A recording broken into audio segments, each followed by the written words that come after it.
Okay, so in section 6.2, we're going to look at the point-slope form of an equation. We've talked about slope-intercept.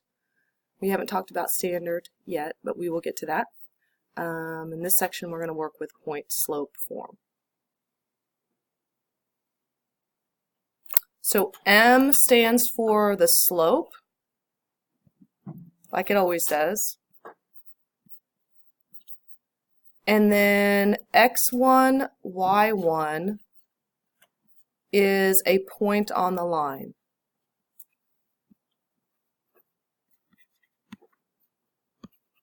Sorry, that's really sloppy.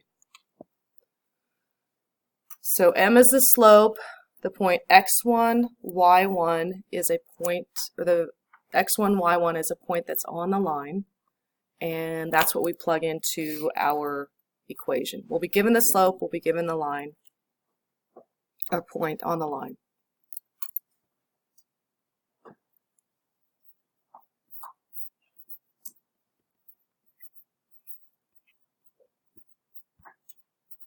So let's look at a couple of problems where we find point-slope form.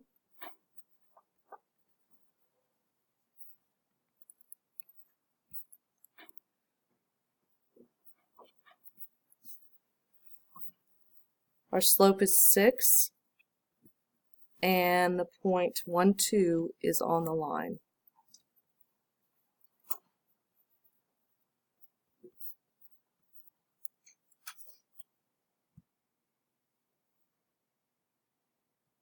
So the M is 6, there's our M value, and 1 is our X coordinate or X1, 2 is the Y coordinate or Y1. So we're going to go up to this equation where we have Y minus Y1, we'll put the Y1 here, we'll put our slope value there, and we'll have X minus and we'll plug in our X1 value there.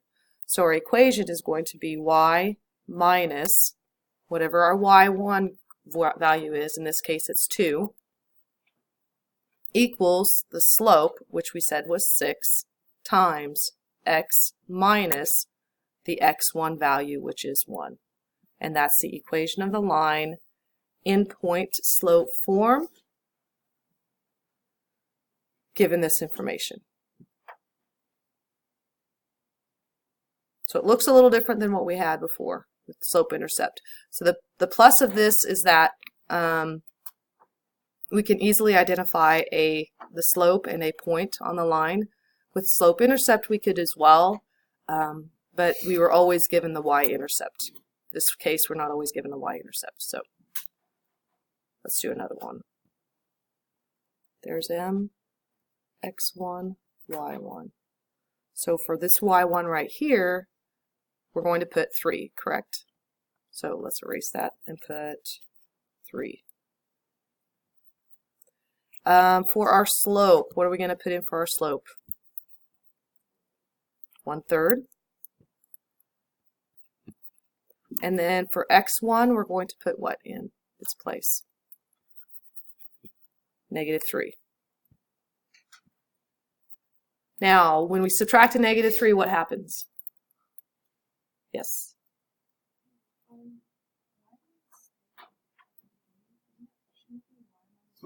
Y minus 1, yep, that's right.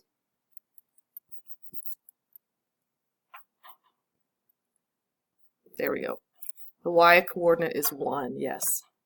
The x coordinate is -3. Okay, everything else good on that? So again, subtracting a negative is going to make that positive, so we're going to rewrite our equation as y minus 1 equals 1/3 x plus 3. And that's the equation in point-slope form. So very simple. You identify, they give you the slope, you plug it in for M. They give you the point, you plug those values in for x1 and y1. Okay. So let's look at a different one where we've got to use, we're not given the slope. We're given 2 points. Okay.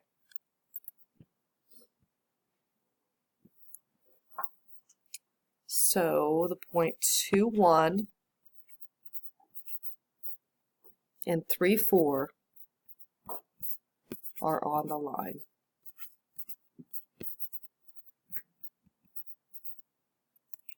And we want to find the equation in point-slope form.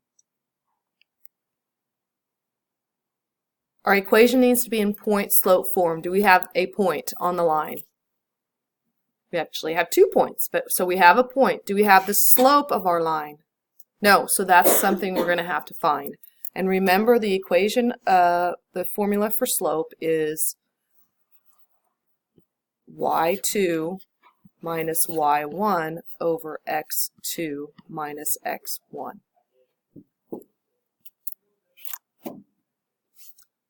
So we're going to have to find that before we can finish our equation. So remember, we are going to identify the first point as x1, y1, and then x2, y2. And now we're going to find our slope. So the slope equals y2, which is 4, minus y1, which is 1. And then we do x2, which is 3, minus x1, which is 2. So y2 minus y1 over x2 minus x1. 4 minus 1 is 3. 3 minus 2 is 1. Our slope is 3. All right, so we have the slope, right? What else do we need for point-slope form? Point. So I'm just going to use my first point because that's x1, y1. You could use a second point. It's okay as well, but you won't be using x1, y1. You'll be using x2, y2. So we go back to our equation. This is our point-slope form.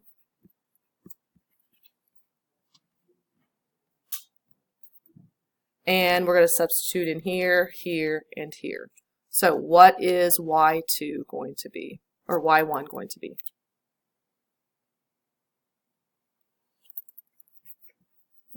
One from right here.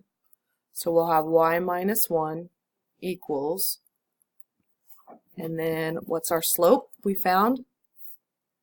3. And then our x1 is 2. So it will be minus 2. And that's the equation of our line in point-slope form, going through those 2 points. Now you could, if you wanted to use the second point, you can. There's nothing wrong with that. Your answer will look a little different than your neighbor's if they use the first point. So wherever we would put y1, we'll just actually do y2, so that would be y minus 4. Slope would still be the same. It doesn't change. And then x minus whatever x value was on the point that you decided to use. In this case, it would be 3. So those represent the same line. They look a little different, but they do represent the same line. So you don't always have to go with this as your x1, y1 in your final equation. If you choose this point, then just be sure that you're putting the x in the correct spot and the y in the correct spot. That's all good. Let's do another one. Okay, so remember we're putting this in slope, point-slope form. We've got a point already, we just don't have the slope.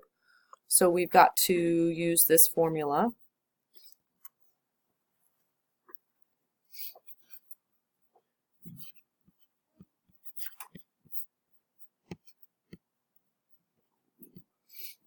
So our first step is then going to identify x1, y1, x2, y2. So there's my x1, y1, x2, y2.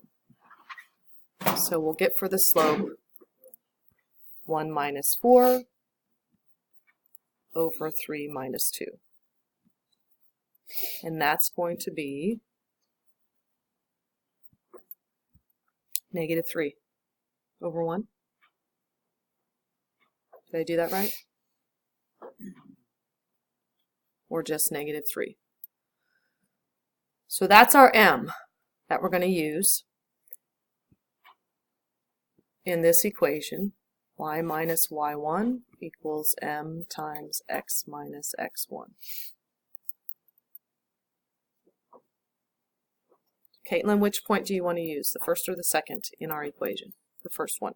So we're going to use this in our slope right there. So we're going to substitute in for here, and for there, and for there. So our y1 goes with the y, so that would be 4. Our slope is a -3, and our x is 2. And do we need to change anything? We don't have subtracting and negative, so we're all good. There's our equation. All right, let's do one more.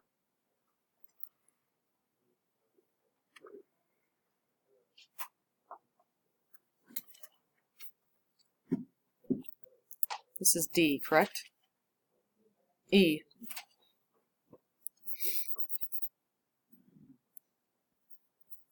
The points 0, 1, and 1, 1 are on the line. So let's work this out.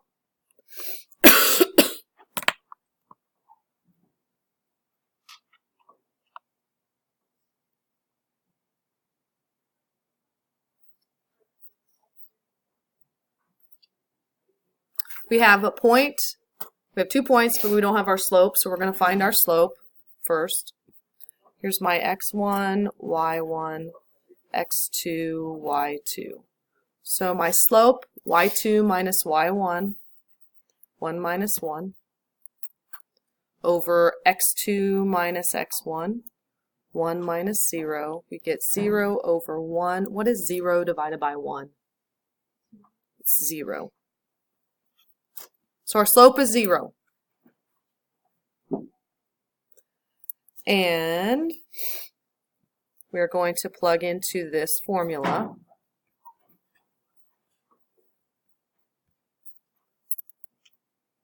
Which point do we want to use, Josiah? Which point? First or second point? Second point. Okay. So this is going to go, one's going to go in for x, one's going to go in for y. So we'll have y minus 1 equals our slope of 0, and then x minus 1 as well.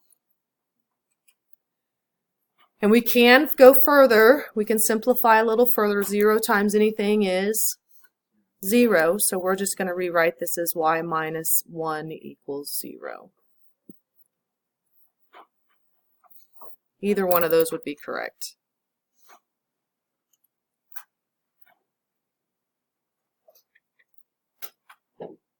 Okay, I'm going to put one more up here and have you work on it on your own. I'll walk around and take a look at everybody's, and then we'll see if we're ready for, actually we're going to do 2 more.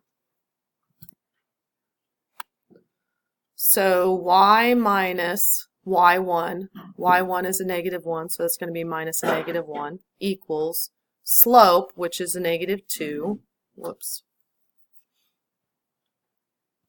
-2 times x minus x1, which is 4.